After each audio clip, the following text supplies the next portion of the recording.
Seiring akan diberlakukannya Undang-Undang Nomor 1 Tahun 2023 tentang Kitab Undang-Undang Hukum Pidana atau KUHP, muncul kebutuhan mendesak untuk memperjelas mekanisme dan otoritas dalam menafsirkan hukum yang hidup di masyarakat, living law, yang dapat menjadi dasar pemidanaan. Hal ini terutama merujuk pada Pasal 2 Ayat 1 Undang-Undang Nomor 1 Tahun 2023. Bunyinya, ketentuan sebagaimana dimaksud dalam pasal 1 ayat 1 tidak mengurangi berlakunya hukum yang hidup dalam masyarakat yang menentukan bahwa seseorang patut dipidana walaupun perbuatan tersebut tidak diatur dalam undang-undang ini. Ketentuan tersebut membuka ruang bagi hukum adat untuk menjadi sumber hukum pidana. Namun, belum terdapat mekanisme formal dan otoritatif yang mampu menilai apakah suatu norma adat sesuai atau bertentangan dengan nilai-nilai Pancasila dan siapa yang berwenang memberi tafsir resmi, tafsir yang mengikat terhadap Pancasila dalam konteks hukum pidana adat. Dalam situasi ini diperlukan lembaga otoritatif dan permanen yang dapat menjalankan fungsi penilaian tersebut secara sah dan terstandar. Badan Pembinaan Ideologi Pancasila atau BPIP layak dipertimbangkan sebagai lembaga rujukan resmi untuk menafsirkan nilai-nilai Pancasila dalam penerapan hukum pidana adat. Apa dasar penguatan peran BPIP? Pertama, BPIP telah memiliki legitimasi kelembagaan melalui Peraturan Presiden Nomor 7 Tahun 2018 tentang BPIP.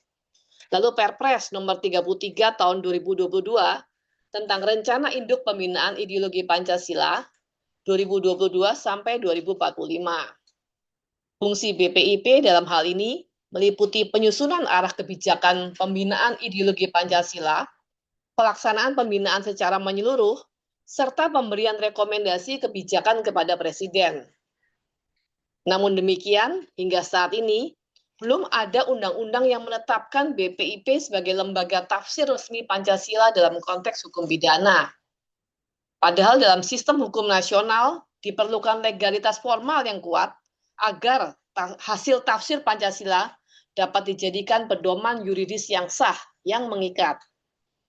Minimal ada 3 usulan strategis untuk menutup kekosongan hukum dan memperkuat sistem peradilan berbasis nilai lokal yang adil. Menurut saya, perlu segera langkah untuk penerbitan peraturan pemerintah sebagai amanat pasal 2 ayat 2 Undang-Undang Nomor 1 Tahun 2023 yang mengatur mekanisme pengujian dan pembuktian hukum adat serta pelibatan BPIP dalam proses tersebut. Yang kedua, penyusunan dan pengesahan undang-undang tentang BPIP fungsinya adalah memperkuat posisi BPIP sebagai otoritas penafsir nilai-nilai Pancasila dalam proses legislasi penegakan hukum, termasuk dalam konteks hukum adat sebagai dasar pemidanaan. Lalu juga pembentukan komite khusus lintas sektor yang melibatkan BPIP, akademisi, masyarakat adat, sosiolog, antropolog.